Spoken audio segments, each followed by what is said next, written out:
You're listening to the Hello Awesome podcast, and this is episode number 36. We have had so many amazing episodes lately, backed with a wealth of information for our hearts and our minds. But today, it is a treat for our marriages. As married couples, we know that it is all about the journey, and happiness, well, is not a sprint. So it is my pleasure to share my conversation with marriage and family therapist, Karissa King. Karissa is the Mrs. behind the growing ministry, Dear Young Married Couple, and serves alongside her husband, Adam. In this episode, we talk about the importance of Christian counseling, what to do if you feel called into this life-changing career ministry, and Karissa shares so many great insights, including 3 straightforward tips so we can keep our godly marriages healthy. I am so excited for you to listen to Karissa share her heart. So here is episode number 36, 3 Steps to a Godly Marriage with Karissa King. You're listening to the Hello Awesome podcast. I'm JC, and this is the place where we get real, sharing truthful insights that will encourage us to make intentional choices in both life and business. I want to start conversations that not many young Christians today are having. Will you join me?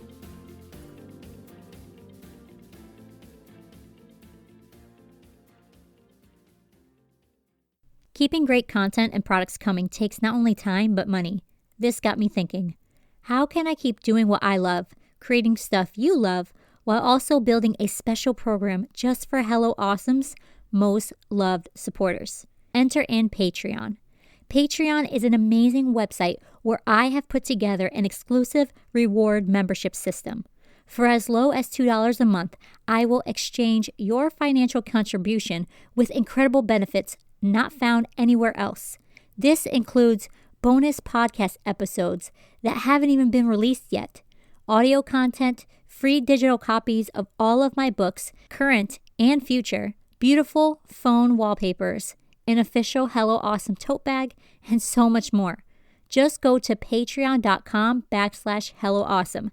That's patreon.com/Hello Awesome to become a Hello Awesome Patreon today, or click the link in the show notes. I appreciate you so much, and just giving a little bit to Hello Awesome, you will receive so much exclusive content from yours truly. One more thing. Did you know my books, The Palace Keepers and The Glitter Effect, are available as an ebook and paperback on Amazon? That's right. Just search the titles and add them to your next Amazon order, and you can actually have one of my books in your hands in just a few days. Your support means the world to me.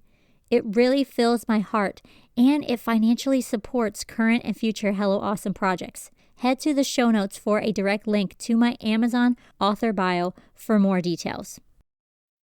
I am pleased to announce that the Hello Awesome podcast is sponsored by the modest fashion clothing brand Nuggles. Aiming to always provide beautiful, comfortable, and affordable apparel, Nuggles desires every lady to embrace modesty with style. You don't have to break the bank or sacrifice that morning latte when you shop with Nuggles. In fact, Hello Awesome listeners can use the 10% off exclusive discount code by using Hello Awesome 10 during checkout. Go to nuggles.us to browse their full collection today. Again, that's nuggles.us to shop high-quality products to add to your modest wardrobe right now. Hey everyone, welcome to the Hello Awesome podcast. I have with me someone who I've known on Instagram for a while now, and I am so excited that we are finally having a real conversation today. Karissa King is the Mrs. behind Dear Young Married Couple, a coach therapist team that focuses on helping marriages thrive. Karissa, thank you so much for taking time to chat with me today. Can you please share with us who you are, what you do, and where people might know you from? Sure. Well, thank you so much for having me, JC. It's an honor to be part of your ministry. I just love what you're doing, and I listen to many of the podcasts when you put them out, and just you have so many dynamic folks on here. So I was honored when you asked for me to join you here on the podcast. So thank you so much. To answer your question, who am I? Let's see. I am a daughter of the King, and I am a wife, and I'm a mom, and I'm a marriage and family therapist, and that is my ministry as well as my career. And people might know me from Dear Young Married Couple, which is a ministry that my husband and I run together, and privileged to connect with lots of couples, young and young at heart, all over the world. And man, it's a fun ride. That's so cool. I'm so grateful that I came across your page when I did, because I just love what you guys are doing, and I haven't seen it done before, so it's just a breath of fresh air. Christian counseling, especially for marriages, I think it's a great thing. Yeah, it's definitely a need. We need many more Christian counselors. And so anytime I hear, somebody ask about the career path, or that they're feeling called into a similar ministry, I encourage them because there's a huge need there in Christian circles, especially in apostolic circles. Mm-hmm. I agree. So you and your husband, Adam, minister through Dear Young Married Couple together, and I think that name is really brilliant. How did you decide on that name? Sure. So rewinding a few years, Dear Young Married Couple was actually a book idea. And we were on a road trip before we had kids. I think we had been married maybe 7 years or so. And we were already counseling and coaching. And we said, we need to write a book. People have asked us when we're going to write a book. And, what would be a good book title? And I had recently finished a book called Letters to a Young Therapist by Mary Pfeiffer. And I loved how it was not just a book about counseling, but it was actually a book to me as a young therapist. Mm-hmm. And I was like, okay, I like this idea of letters. So we talked about how the book would be letters from other couples, young and old alike, to young married couples, and we would each sign our names on the book cover. And so we created a table of contents, and then we started writing the book, and we had children, and life happened, and we just never got around to continuing the book, although we hope to in the future. But we said, let's actually create a social media platform. And that's kind of how we launched Dear Young Married Couple on social media, which was only actually a little over a year ago. It was Memorial Day weekend last year, 2018.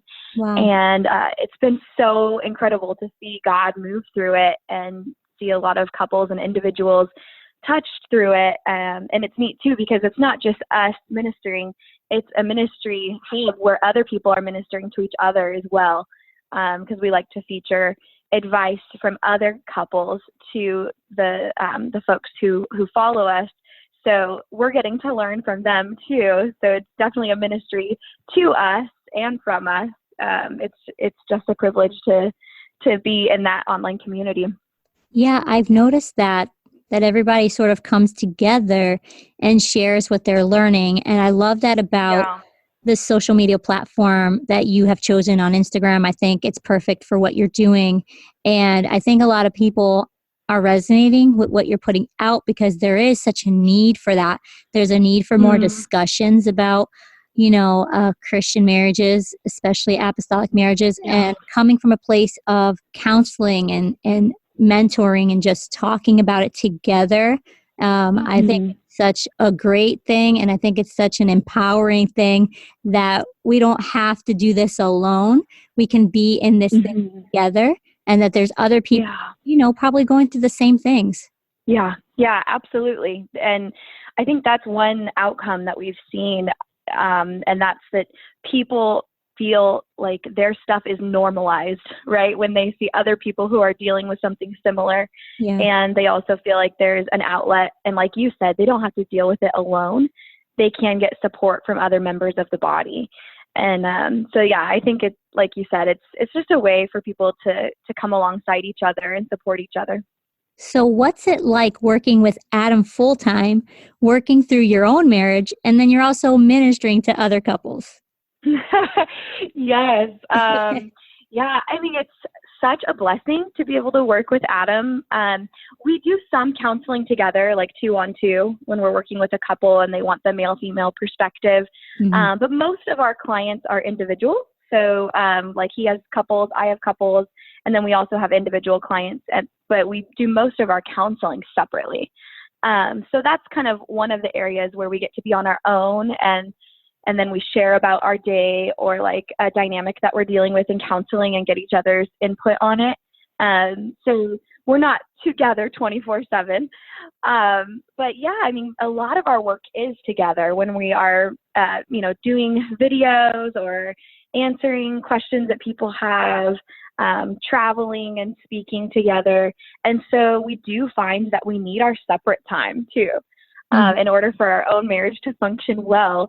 It's kind of like a rubber band, if you give each other space and you stretch, and develop on your own, it will bounce back. That rubber band will swing back and you'll want and crave that time together again.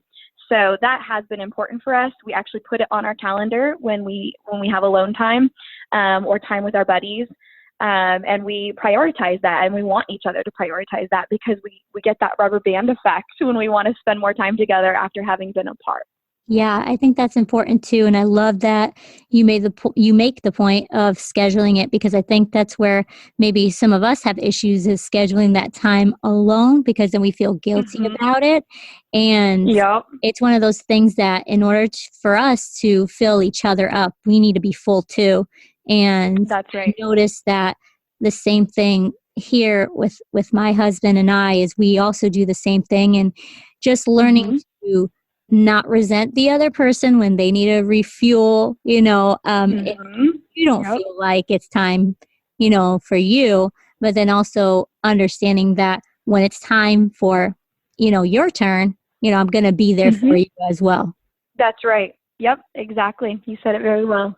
And I absolutely love everything that you're doing, and I know personally that it's been a blessing to me, and I've seen it through social media be a blessing to other people. And I just really want to know, how did you know that God was calling you into counseling and stepping into this unique ministry?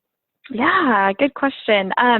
Well, it goes back to teenhood, actually.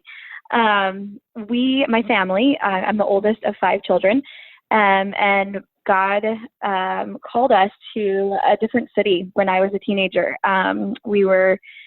We were all young. I was 16 at the time, and so all my siblings were younger than me, and my dad felt that the Lord was calling us to another city. And so we up and moved away from both of their extended families, 3 hours away, and it was a big church. And my now mentor, but a gal at the time that I just knew was a sweet lady, she started mentoring me, and she started taking me out to coffee and inviting me over to her house and asking me to help her with ministry projects and to come early to set up for whatever the event was. And little did I know that she was the director of something called Insight Outreach Ministries. And so I didn't know this, but I was being mentored through Insight Outreach Ministries. And so a year later, I was 17, she asked me to join Insight Outreach Ministries and have several folks assigned to me to mentor through Insight Outreach Ministries. And so that was so valuable to me. It made such an impact on me. And I knew then that I wanted to go into some sort of psychology field. I wanted to mentor in some way. I didn't know exactly how it would pan out. So I started a bachelor's program in psychology, and I started, researching about the brain and human behavior, and I was so interested in it. And meanwhile, we did campus ministries and at the university here in our city, and the passion for helping people grew in me. And that was actually the motto of the church, and still is the nesting vision of our church, is helping people become. And so I knew that that's something I wanted to pursue. And so then my husband and I were called We got married, and we were helping out. His parents were pastoring a church. And then we felt the call to move to another city where we started youth pastoring. And that's when we started tag teaming and mentoring and coaching together. And I was finishing my bachelor's program in psychology, and there was a master's program in counseling psychology, marriage and family therapy, that was starting in 2 weeks. And so I had to, my degree had to post, and then had to start my master's program 2 weeks later. And I had been praying about it and just asking God, like, where are you going to have me as far as my career? I know ministerially I'm going to be helping people and counseling with people, but how is this going to pan out into a career? How am I going to put this psychology degree into action? And a door opened up, and I was able to get into that program and start it 2 weeks after my bachelor's degree had posted. And so from there on out, I knew this is exactly the direction I'm headed. And I still didn't know at the time that I would specialize in couples, but I knew I'd be working as a marriage and family therapist. And a lot of marriage and family therapists work with individuals primarily. And so I didn't know at the time it was going to be a full-fledged couples ministry with my husband, but I knew I was going to be counseling both professionally and ministerially at that point, and then it just grew from there. To think back about how it all started, when I was the one being ministered unto, I was the one being counseled and mentored, and I think that's how a lot of therapists start out, is they have a good experience in counseling, and then they decide, I want to do the same thing. Mm-hmm. So if someone feels called into Christian counseling and they're kind of not sure where to go because maybe the resources aren't available where they're at, what advice would you give them? Yeah, that's an excellent question, because there are so many ways that you can put Christian counseling into practice. Some people might not want to become a marriage and family therapist and go to school for that many years. And so there are other options as well. So I'll share a few different options. This won't even be all of them, but it'll be a few that are most common that I tend to talk with folks about. One option is becoming a ministerial counselor. And, there are no particular formal requirements for that. But if you're going to be helping people through a counseling ministry, it would be wise to become equipped with some formal education. And so we actually have a certificate at the school where Adam and I both teach. And it's a 4-course certificate, and you don't have to have any prior education. I think you just have to have a high school diploma to get into the certificate program. It's called the CCC, the Christian Counseling Certificate. And it's an introduction to counseling and then 3 elective courses. And so you could choose from the different elective courses like grief and loss, couples counseling, addictions, financial counseling. And so once you get your 4 courses, you become certified as a Christian counselor. And it doesn't mean that you're licensed, but it's a way to become equipped to help people in ministerial counseling. And it can even help you, if you're a manager of a company, it can help you in, your HR work. So it's just a really well-rounded program, and it's short. The courses are, I think, 6 to 8 weeks.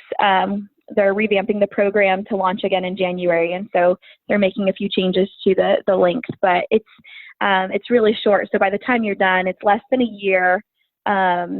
And then, you can put the tools into action right away. And so even if you're considering a full-fledged license, eventually, this is a good place to start. In fact, one of the gals that took this counseling certificate back, I want to say, I guess it was 4 years ago, because she's finishing her bachelor's degree this month. She didn't know she was going to become a marriage and family therapist, but she started in the CCC, and then she got her bachelor's in psychology. And now she's starting her master's degree in marriage and family therapy, and she's actually shadowing one of my sessions tonight with a couple. So it's definitely a good place to start, even if you wanted to eventually become a therapist. Mm-hmm. And then for folks who already have a bachelor's degree, you don't have to have a bachelor's degree in psychology.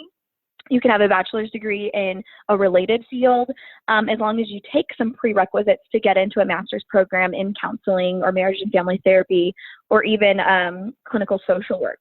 is another avenue. And then after getting your master's degree, you take a 3,000 hour internship. And so that takes a couple years as well. Some of that you can get paid for while you're in your internship. And then you take a couple exams.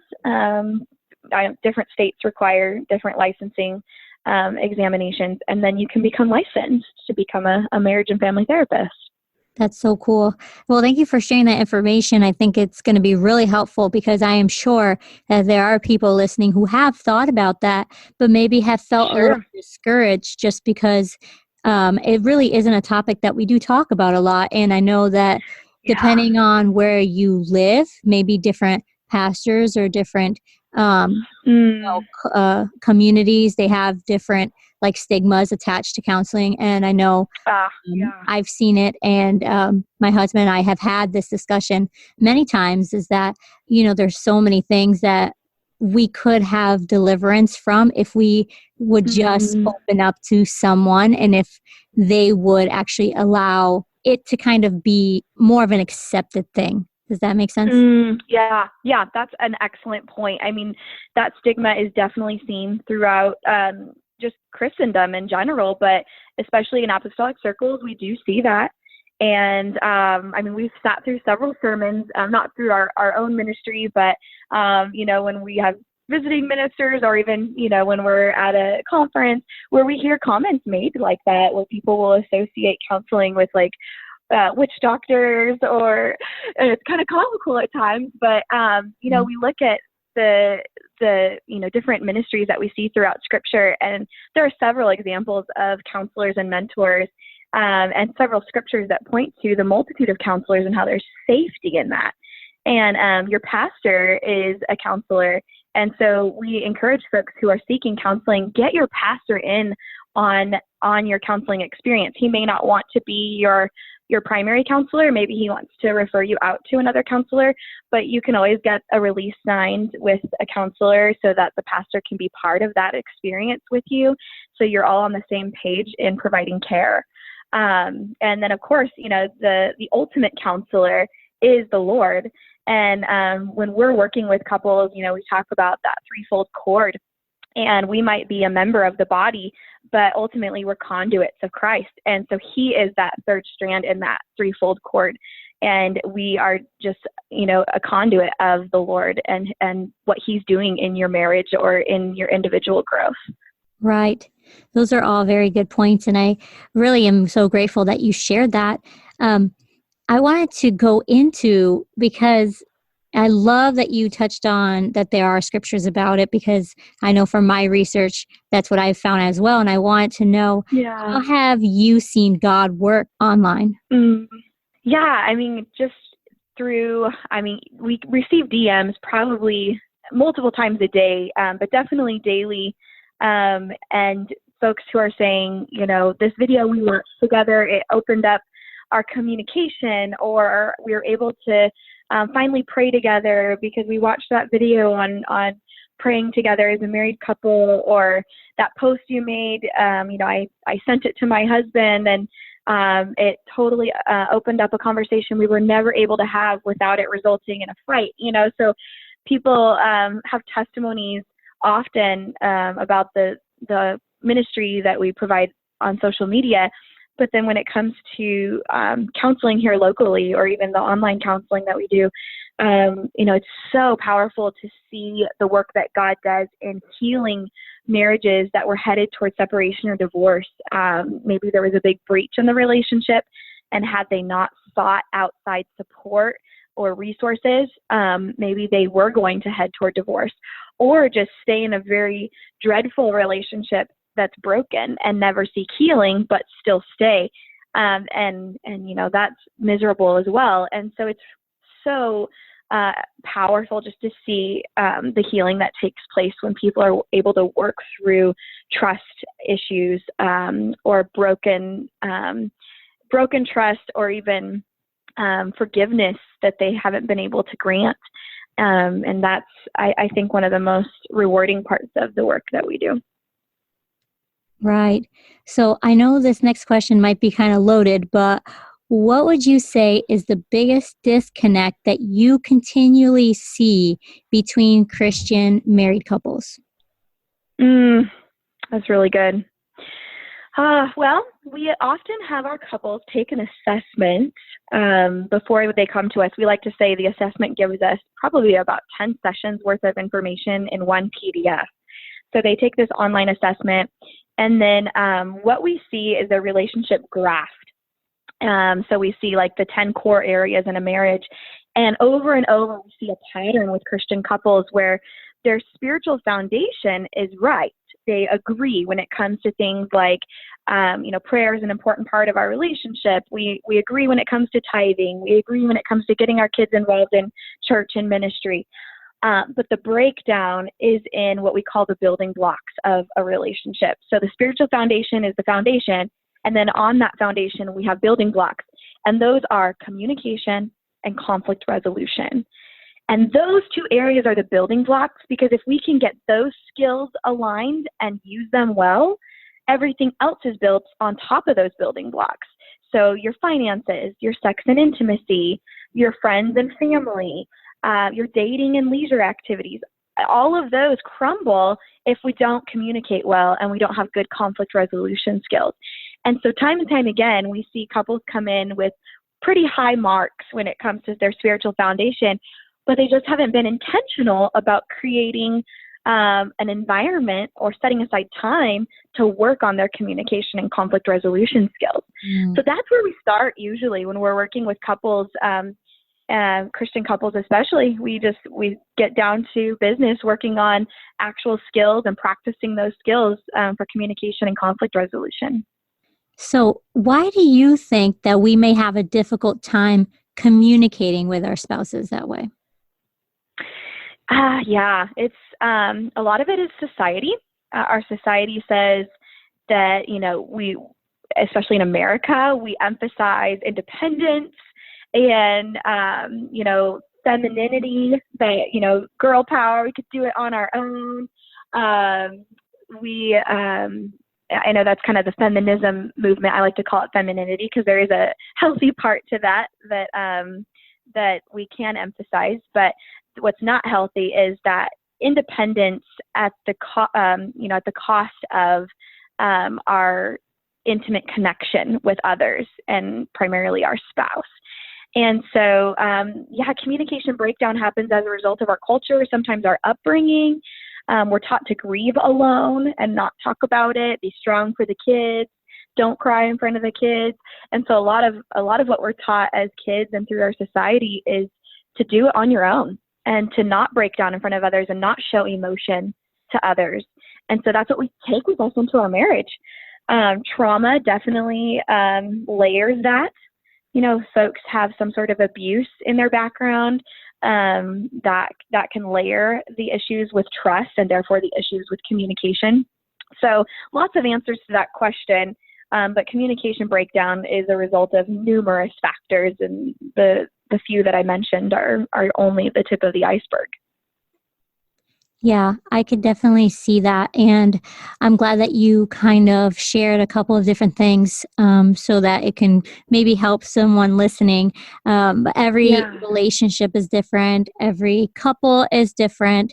And one thing that might be an issue for, let's say, my husband and I, might not be an issue for like you and Adam, and I think and vice versa. Yeah. Right. And I think sometimes it's great to have an example and a couple to look up to. And sometimes we idolize that. I want a relationship like, my grandparents or my parents. And that's awesome to have that goal. But I think sometimes that can be unhealthy if we put the same pressures on our current, marriage, like right here, right now, and where we're at, because maybe my husband is a different, husband than his dad, or I think that can also be an issue as well. And I think we have to navigate those things very carefully and look at it as like, it's great to have examples. We should have, those kind of people to look up to give us hope, but we shouldn't try and like mold our own relationship to them. Yeah, that's right. That's a really good point. And, that's, that's such a need that we've seen in our work with couples, is that folks not just have someone to look up to, but have the tools for how to build a healthy relationship themselves. Right. So for those couples who haven't tied the knot yet, maybe there's someone who's listening who's engaged. What would be one thing that they could do today that could strengthen the relationship? Yes, that's a great question. Man, there's so many things. What I would say, though, is that in order to become a dynamic duo, you have to be a dynamic partner first. And so work on yourself, work on your personal development, work on your spiritual foundation, your calling. And then if you can figure out what's going on independently, then you can also join forces with your spouse. So, communication is an example. Don't just work on communicating with your spouse, but learn to be assertive for yourself. Learn to ask for what you want or need in the relationship. Learn to ask, be a good listener, be an active listener. Learn how to listen to what your spouse or your potential spouse would want or need in a relationship. And those are, again, just building blocks to a relationship. So, get your spiritual foundation in place and then start working on those building blocks independently so that you can apply them in a dynamic duo. Yeah, I agree. I love how you said that. And my husband and I, we have a lot of discussions with people, a lot of our friends who aren't even married yet, and they'll ask us different things all the time. And we are not the perfect couple at all, but we've gone through a lot of things, and it makes you stronger. It really does. And one of the things we do talk about is, the importance of that. We were friends first. We established, basically we said what we needed to say right away. Like, this is what I like, this is what I don't like.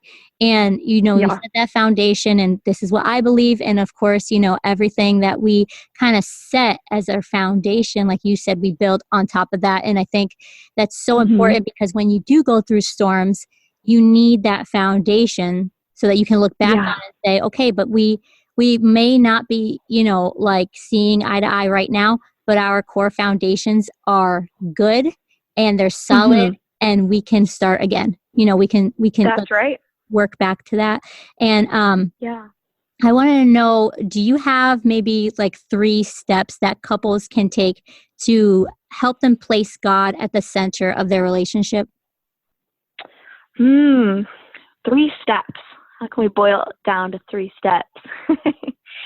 Well, my mind goes back to our bishop. He has leadership training that he does, and one of the first parts of his leadership training is, he calls it the 5-link vinculum. And so if I were to pare his 5-link vinculum down to 3 steps, the first step is spiritual formation. And so, like we've talked about, that's your foundation. And so, I'll give some action items for each step, but the spiritual formation is first.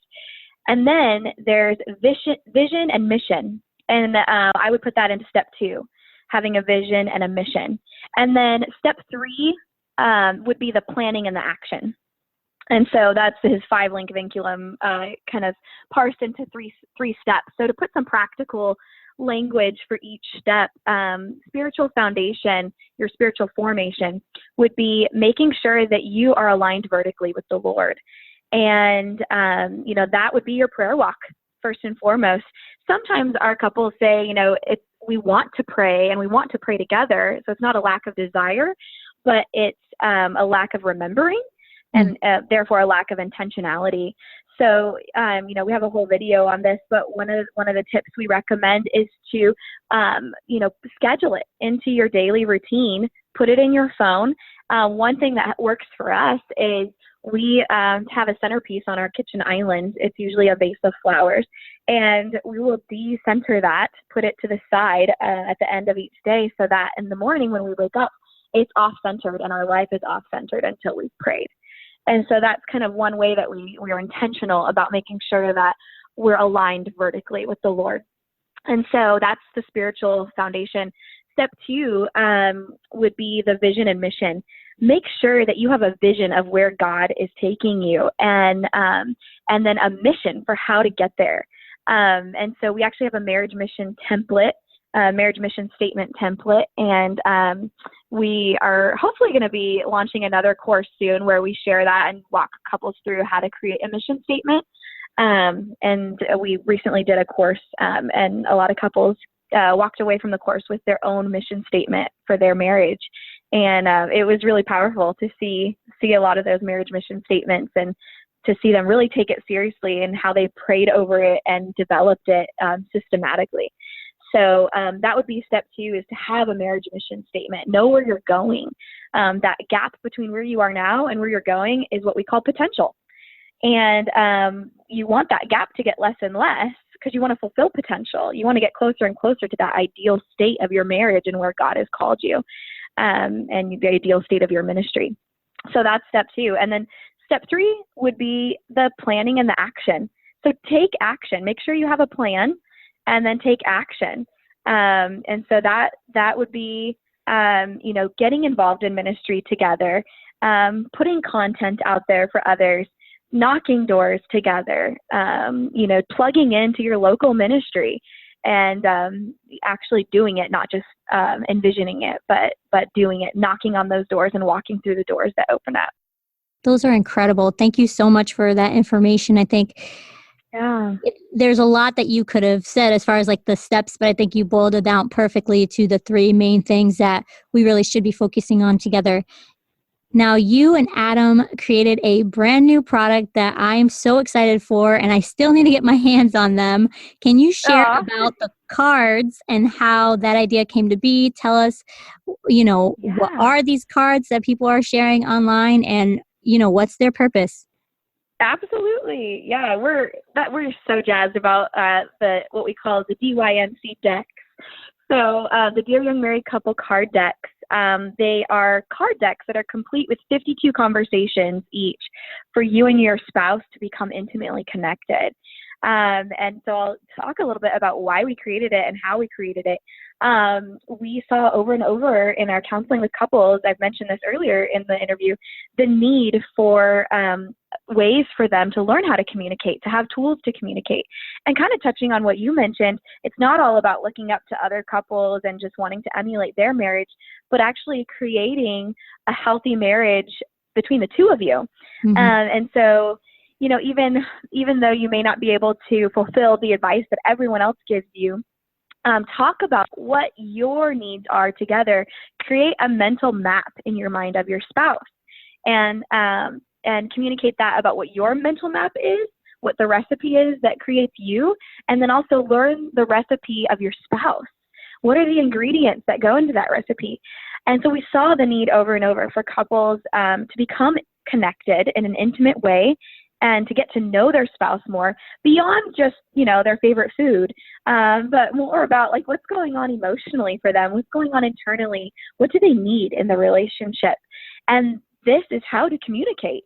And so what we did is we created, we thought about putting it into book form, and then we thought, no, it needs to be something that's tangible and that is quick for couples on the go, and that, can be broken down into time chunks that they could, they could do one card at a time, or they could do several cards in one date night or on a road trip.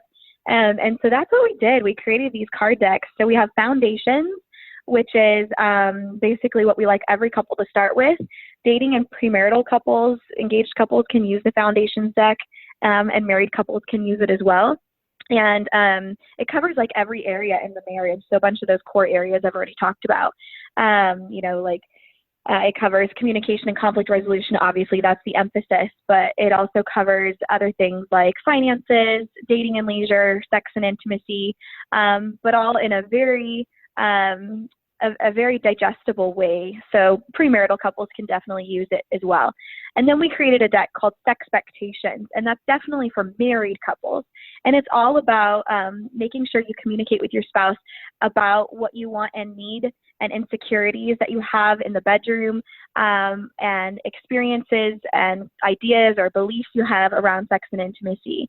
And so, it's just gotten couples to open up and ask questions that they never even thought they needed to ask, but then realize, man, this is going to help us in making sure we maintain that intimate connection. Mm-hmm. Yeah, when I saw that it was a card deck, I thought that was the most coolest thing I've ever seen because we're so Oh, busy. And like you said, on the go, it's perfect to just carry it with you. We're on a road trip. yeah. Let's talk about this. And I think that's such an Hmm. awesome idea. And I love how you guys have broken it down so beautifully. And I'm just inspired by you. And I Oh, think it's just so thanks. awesome that it actually is here and people can use it and it's making a difference. Yes. Yeah, people can grab it on Amazon. We also offer it at some of the conferences coming up. So you can grab it at a booth there, and then you can also grab it on Amazon. If you just search Foundations Card Deck Dear Young Married Couple, it'll come up in your Amazon search. Karissa, you are a wealth of information and a beacon of light Oh, for us, truly. And, for you're those of so us sweet. who really do need clarity within our marriages and just in our lives, I'm just so grateful for you and for Adam for rising up to the call and for serving us well in this way. We do need more people to do that. And I think that you guys are paving the way for future generations of counselors, Hmm. with Christian foundations. And so, I just wanted to thank you for that, and just say that I'm just so blown away by what God is doing. Thank you, JC, for your encouragement, and thank you for your ministry. You truly are helping so many people in their walk with God and encouraging them to just grow in their pursuits, what God has called them to, what God's put on them, and your books are definitely helping them. And so I appreciate you, and I appreciate you having us on this podcast. Well, before we go, can you please share with us where people can find you and connect with you guys? Sure. Yeah, they can find us at our website at dearyoungmarriedcouple.com, and they can also find us on Instagram and YouTube and Facebook, where our handle is Dear Young Married Couple. And hopefully we'll be launching a podcast in the near future, so they can find that coming very soon. But we'll keep everyone updated through the social media outlets as well. Yeah, that would be so awesome. I would totally tune into that for sure. Thanks, JC. If you found this episode inspiring or helpful, would you take a screenshot of it and share it on your Instagram stories, tagging me at Hello Awesome Ministries? It will encourage me that you were blessed. Also, don't forget to leave a review and subscribe so you can tune into future episodes. To learn more about Hello Awesome, head to HelloAwesomeMinistries.com. Until next time, keep your chin up, beautiful.